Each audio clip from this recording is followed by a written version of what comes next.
नमस्कार. निर्झरा क्रिएशन या यूट्यूब चॅनलवर आपण ऐकतो आहोत गोरख पवार निर्मित आणि सुवर्णा पवार खंडागळे लिखित हिकमत या कादंबरीचं क्रमशः वाचन. नक्की ऐका, आपल्या प्रतिक्रिया कळवा. व्हिडिओ आवडला तर लाईक करा, मित्रमंडळींना शेअर करा आणि चॅनलला सबस्क्राईब करा. या कादंबरीतली सर्व पात्र घटना काल्पनिक आहे.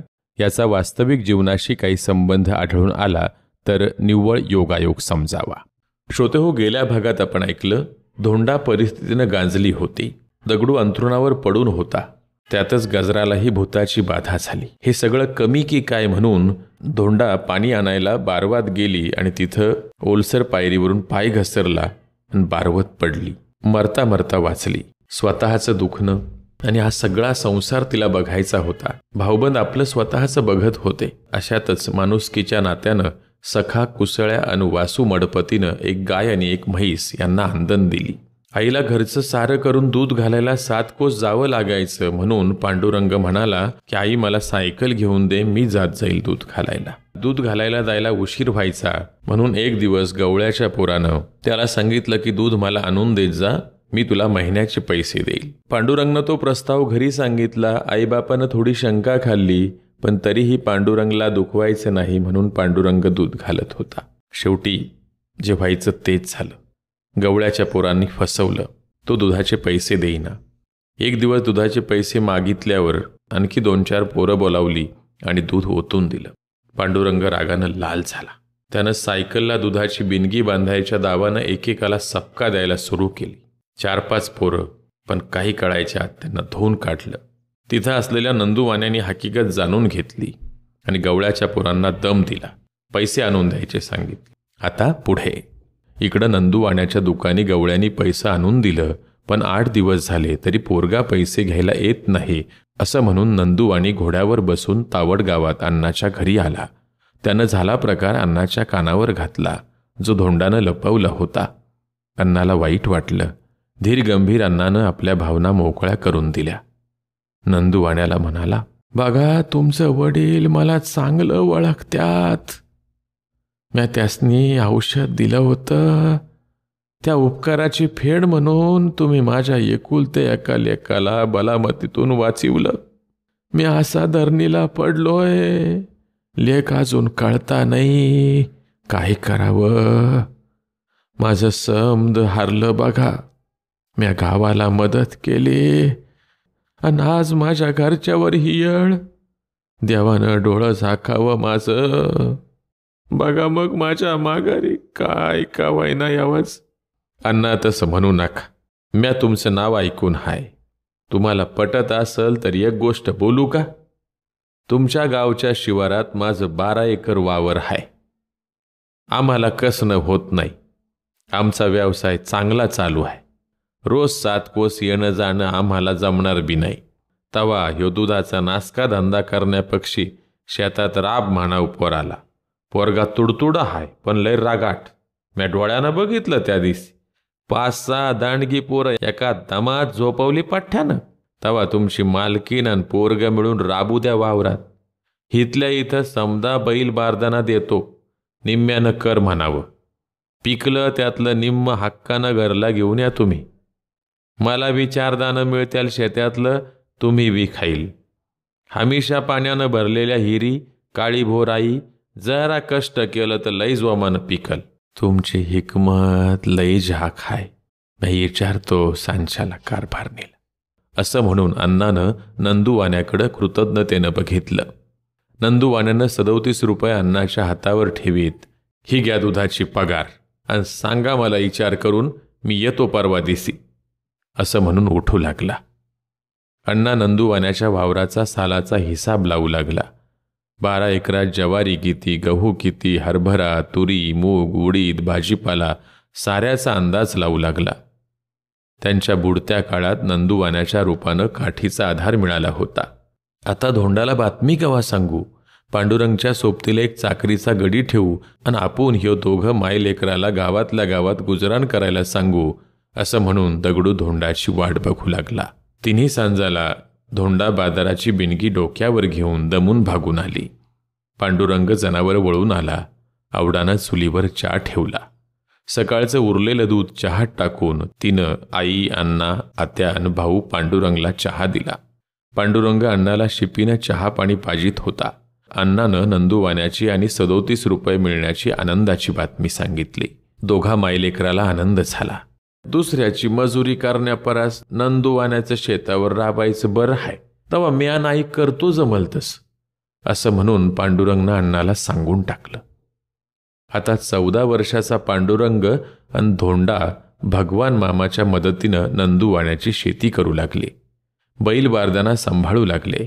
घरात गजराची आणि दगडूची सेवा करून शेतात काम करणं तिला जिकिरीचं होई. पण धोंडा थकत नव्हती, दमत नव्हती. आपली 2 पाखरं आणि पद्मिनी तिच्या नजरेसमोर होती. गजरा आता जास्तच खंगत चालली होती. शिपभर दूध पाणी घोटणारी गजरा कधी डोळे झाकेल याचा भरवसा नव्हता. पांडुरंगला आणि भगवानला जास्ती वेळ शेतात धाडून धोंडा गजराच्या उशा पायथ्याला बसू लागली. आता गावकुसाच्या शिवारातलं नंदूवाण्याचं वावर मायलेक कसू लागली. रोज रात्री घरी यायला नको म्हणून शेतात गोठा बांधला. घरातली दुभती जनावरं गोठ्यावर घेऊन गेली. भगवान मामाला सालानं ठेवलं. 2 पोती ज्वारी, 1 पोतं गहू आणि वर्षाला 200 रुपये देऊ केलं. आता पांडुरंगला भगामामाची सोबत झाली होती. नव्या जुन्या गोष्टी तो भगामामाच्या मदतीनं काही आपल्या डोक्यानं करू लागला. रात्रंदिवस कष्ट करून वावरात सारं घर खपू लागलं. हा हा म्हणता नंदूवाण्याचं पडाक रान हिरवगार दिसू लागलं. 12 एकरात 40 पोतं ज्वारी, 16 पोती गहू, दाळीदुळी, भाजीपाला, सारी धान्य कडधान्य पिकू लागली. पांडुरंग आता घरापेक्षा शेतात रमू लागला. शेतात धान्य पिकवणं, अण्णाची सेवा करणं, आईचा शब्द पाळणं या गोष्टीत तो रमून गेला होता. आणि एक दिवस अचानक घारीपुरीचा पखाले पाकाची केळी, जांबाची पाटी, मकाची कणसं घेऊन तावडगावला आला. तुमची सून मोठी झाली, आता तिला घेऊन या नांदायला, असं म्हणून आरजव करू लागला. पखालेचा सांगावा ऐकून धोंडाला आनंद वाटला. दगडूही मनातल्या मनात हरकला. आपलं डोळं झाकायच्या आधी लेकाला लेकरू होऊ द्या देवा, तेवढीच एक इच्छा राहिली, असं म्हणून देवाला हात जोडले. पांडुरंग मात्र आता आपली बायको येणार आणि आपल्याला शेतात काम करायला अजून एक माणूस मिळणार, असं म्हणून मनातल्या मनात खुश झाला. डहाळच्या एका बाजूला दगडू, दुसऱ्या बाजूला गजरा अंथरुणावर पडून होते. भावाला वाटायचं उभी हयात बहिणीनं आपल्यासाठी घालवली. तिचं हाल आपल्याला बघायची पाळी आली. आपण तिच्या आधी डोळं झाकावं आणि बहिणीला वाटायचं आपला लाडका एकुलता एक भाऊ, त्याच्या सुखासाठी आपण वाटल ते केलं, पण आता तो धरणीला पडलाय. त्याची तरणी ताठी बायको, तिचं मरणाचा हाल होत्यात. तवा देवा मला हे कशाला बघाय ठेवलंस, मला लवकर उचल, मरण दे रे पांडुरंगा, मरण दे, असं रोज विव्हळत होती. धोंडाला दोघाचं हागणं मुतणं सारं बघावं लागायचं. शिवाय त्यांच्या मरणप्राय यातना बघून ती केविलवाणी झाली होती. अमावस्येच्या अंधाऱ्या रात्री विजांचा गडगडाट चालू होता. जोरजोरात पाऊस कोसळत होता म्हणून धोंडा आवडाला पुढं घेऊन निजली होती. मृगाचा पाऊस सुरू झालाय, यंदा वावरात काय काय पेरावं म्हणून धोंडा पडल्या पडल्या विचार करीत होती. तोच तिच्या कानावर तायमाचा जोरजोरात ओरडल्याचा आवाज आला. तायमाच्या सुनाच्या पोटात बाळंतपणाच्या कळा सुरू झाल्या होत्या. सुमा, तायमा, देवई साऱ्या जणी तिच्या अवतीभोवती जमल्या होत्या. पण बाळंतपणाच्या कळा असह्य झाल्यानं तिची सून किरुळ्या ठोकत होती, गडबडा लोळत होती. कंदील घेऊन आलेल्या तायमा संग धोंडा निघाली. तिनं आवडाला आणि पांडुरंगला दगडूच्या शेजारी निजवलं. राधाबाईचा तायमाच्या सुनाचा तडफडा बघून धोंडा हवालदिल झाली. बाळंतपणात बाईनं एवढं आरडायचं नाही, असं म्हणून राधीला सांगू लागली. पण राधाला मिडूक कमी होत नव्हता. धोंडानं आपली दोन्ही बाळंतपणं स्वतःच आपल्या हातानं केली होती. तेव्हा तिला बाळाला जलम कसा होतो आणि काय काय करावं लागतंय हे माहीत होतं. तिनं राधीला जोरात कळ द्यायला लावली. राधीचं लेकरू आडवं होतं. राधी जीवाच्या आकांतानं ओरडत होती. कुणीच काही केलं नाही तर राधी आडव्या बसलेल्या लेकरानं आणि मोठ्यांदा येणाऱ्या कळानं मरणार होती. धोंडानं आपल्या दोन्ही हाताला गोडतेल लावलं आणि राधीच्या अंगात घालून लेकरू सरळ केलं. 2-4 कळात राधानं दांडग्या पोरीला जलम दिला. साऱ्या जणी धोंडाला शाबासकी देऊ लागल्या. अडलेल्या राधाची सुखरूप सुटका केली म्हणून गावात खबरबात गेली. आयाबाया धोंडाचं गुणगान गाऊ लागल्या. गावातल्या प्रत्येक बाळंतपणाला धोंडाला सांगावा येऊ लागला. बघता बघता धोंडा अडल्या नडल्या आयाबायांची बाळंतपणं करू लागली.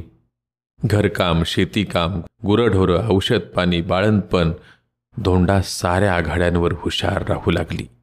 आपला नवरा धरणीला पडलाय आणि आता समद आपल्यालाच करायचंय याची तिला जाणीव होते.